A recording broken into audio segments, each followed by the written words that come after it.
2024. Il se passe quelque chose d'assez spécial sur YouTube.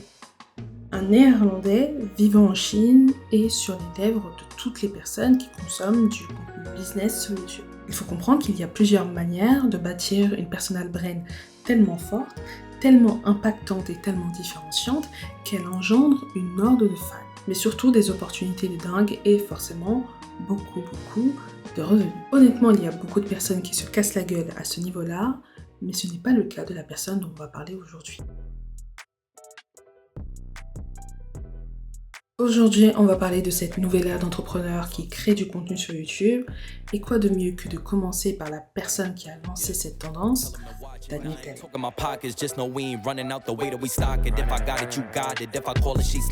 Il y a quelque chose qu'on dit beaucoup au niveau de YouTube, c'est que ça devient de plus en plus la télé. Et effectivement, si on regarde du côté créateur de contenu, influenceur, on voit que c'est de plus en plus codifié, qu'il y a de plus en plus de budget qui est engendré dans le contenu. Bref, si YouTube devait avoir un concurrent, ce serait peut-être beaucoup plus Netflix. Mais bon, là on parle de créateurs, d'influenceurs, mais qu'en est-il des entrepreneurs, des dirigeants d'entreprise qui créent du contenu sur YouTube? Car oui, les personnes qui vendent du service, qui vendent de l'information, ils n'ont pas pris cette route, à part pour quelques petites exceptions comme Yomi Denzel. Alors, on a énormément de podcasts invités, ce qui est parfait par exemple pour l'image de marque ou tout ce qui tourne autour des relations presse. On a pas mal de guides, de cours, de value asset, des vidéos conseils et de plus en plus de building public. En vrai, l'idée elle est simple, c'est qu'on est des professionnels, alors il faut qu'on puisse montrer notre expertise. Il faut qu'on puisse montrer notre savoir-faire pour qu'ensuite les personnes veulent travailler avec nous. Le but sur YouTube, c'est souvent soit de divertir, inspirer ou d'informer. Et quand on est entrepreneur, dirigeant, etc., souvent ça va être les deux derniers et surtout le dernier. Et le truc, c'est que ça fonctionne. Le problème, en fait, c'est que certes, ça fonctionne, mais c'est aussi un format qui devient répétitif. Les personnes commencent à être habituées à consommer ce genre de contenu et du coup, ils commencent à en voir les rouages. Ils commencent à voir la chose venir. Ils ont conscience des tunnels qui sont bâtis, ils commencent à comprendre le langage utilisé. Bref, ça devient de plus en plus dur de les persuader, ça devient de plus en plus dur d'avoir leur confiance et du coup, le temps qui est pris pour convertir un prospect potentiel en un client se rallonge. Alors, conséquence, passer à l'action, ça devient de plus en plus long. Et faire confiance, ça prend aussi beaucoup plus de temps. Alors, si on souhaite ne pas vivre ça, il faut commencer à penser les choses différemment, que ça soit en termes de format, d'esthétique, de langage, de service, ou les quatre à la fois.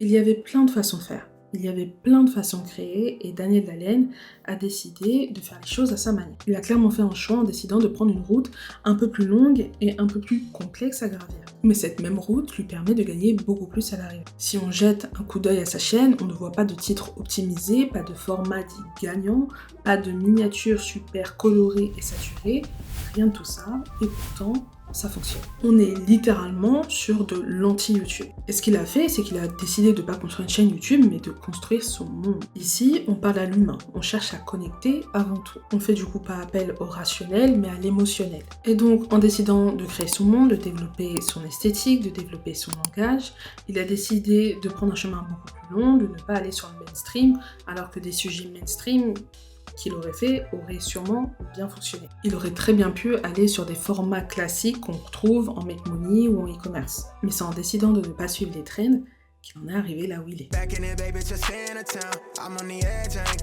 En fait, Daniel Daleen, faut vraiment le voir comme l'architecte de son propre univers. Il a réussi à se différencier des autres à un point où il est ultra reconnaissable. Et c'est d'ailleurs en ça qu'on reconnaît un bon personal branding, une bonne image de marque. C'est pas le fait d'avoir plus de vues ou d'abonnés, mais le fait qu'on arrive à se différencier. De toute façon, j'ai fait un épisode de podcast là-dessus. On peut retrouver la couleur orange qui montre une ambiance chill, les sous-titres, notamment les caractères chinois, les luttes utilisées, orange aussi dans son contenu, donnant presque ce côté un peu vintage ou nostalgique, mais qui rajoute quand même ce côté chaleureux, les titres en jaune en début de ses vidéos, ces miniatures avec POV écrit dessus que tous les autres entrepreneurs ont repris, les très beaux shots qu'il tient à prendre et qui participent d'ailleurs à son esthétique, sa bibliothèque, les LED rouges et oranges qu'on retrouve d'ailleurs souvent dans cette même bibliothèque. C'est les lunettes de soleil qui sont vraiment devenues emblématiques pour lui et d'ailleurs il a créé une marque ensuite de lunettes de soleil. La Chine, qui va être centrale dans son contenu,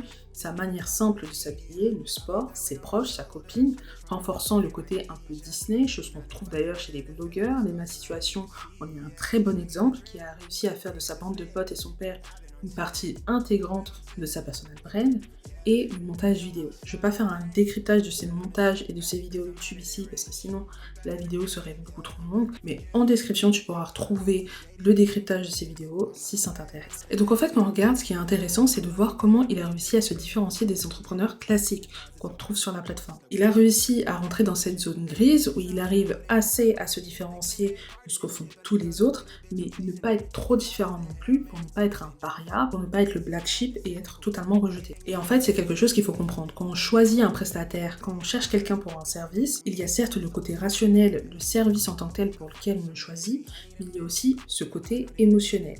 Est-ce qu'on est aligné avec ses valeurs? Est-ce qu'on a potentiellement le même ennemi? Par exemple, des personnes qui peuvent vous aider à développer votre chaîne YouTube, il y en a plein. Il y en a qui vont mettre l'accent sur la data, sur les données, et il y a des personnes comme moi qui, par exemple, vont mettre l'accent sur le fait de développer une autorité, une certaine esthétique, pour ensuite augmenter la trust. Quand vous allez choisir quelqu'un, peu importe le service, ou peu importe le produit aussi, parce que c'est pas propre au service, il n'y a pas que le rationnel qui va jouer, mais il y a aussi le côté émotionnel. Et pour Daniel Allen, si l'expérience vécue à travers sa chaîne YouTube est importante et qu'il a une très belle esthétique, eh bien tout ça, c'est aussi rentable.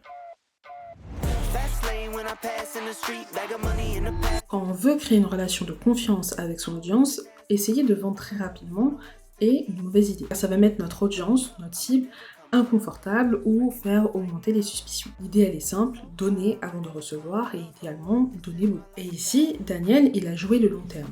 Pas de musique libre de droit, pas de sponsor. Sa chaîne YouTube est pensée comme un asset économique qui lui permet d'avoir de l'autorité, augmenter la confiance et aussi son capital sympathie. Il nous parle d'Ecomflow, donc sa société de supply chain, et il nous en parle subtilement.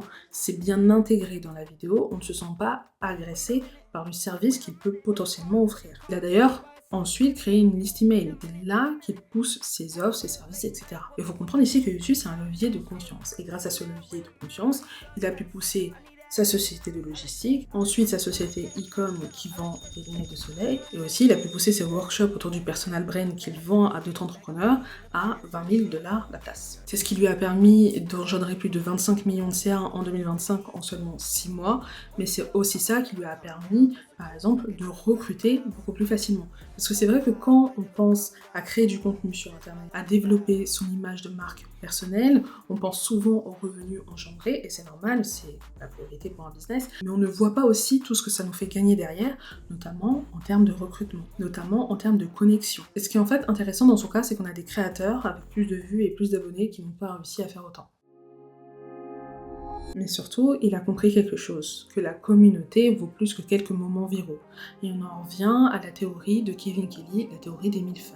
Qu'un entrepreneur, qu'un artiste a besoin que seulement de 1000 vrais fans pour vivre de son activité. L'idée alors n'est pas de se focus sur toujours attirer plus de monde, sur la quantité, mais sur la qualité de relations concrètes. Et de toute façon, si vous me suivez, vous connaissez le motto de cette chaîne, la communauté avant la viralité. En faisant cela, Daniel Allen a réellement réussi à créer une armée de fans. C'est des gens qui sont réellement inspirés par ce qu'il représente, par ce qu'il a accompli. Et en fait, la partie communauté est tellement importante qu'il est sorti en fait des réseaux sociaux.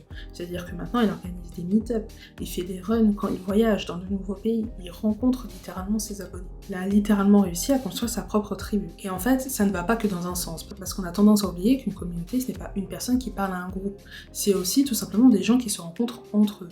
Et ces meet-up, ces rencontres, ces runs, ça permet aussi de nouvelles connexions. Ça permet de créer un lien, de faire émerger de nouvelles choses, et l'investigateur de ces nouvelles choses qui émergent, c'est lui. C'est Daniel Allen.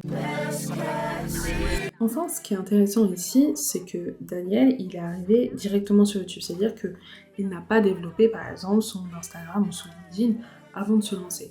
Il a sauté d'un grand bain directement, et ça a payé. Et en fait, on peut voir à quel point une simple présence sur YouTube peut littéralement faire totalement la différence, que ce soit pour lui ou pour son business. Aujourd'hui, on voit de plus en plus de personnes reprendre sa recette, que ce soit à travers les miniatures, à travers son esthétique, fédéré comme il l'a fait, mais il faut comprendre une chose, on n'a aucune raison de suivre un copycat quand on a l'original toujours à disposition. Alors la meilleure chose à faire est de créer son propre monde, sa propre esthétique, pour par la suite avoir sa propre communauté. Et s'est développé non pas autour d'un personnage qu'on a volé, mais autour de nous. Et si tu souhaites voir les secrets derrière les vidéos de Daniel Lalaine, je t'invite à aller dans le lien en description. Et sinon, je t'invite à regarder cette prochaine vidéo.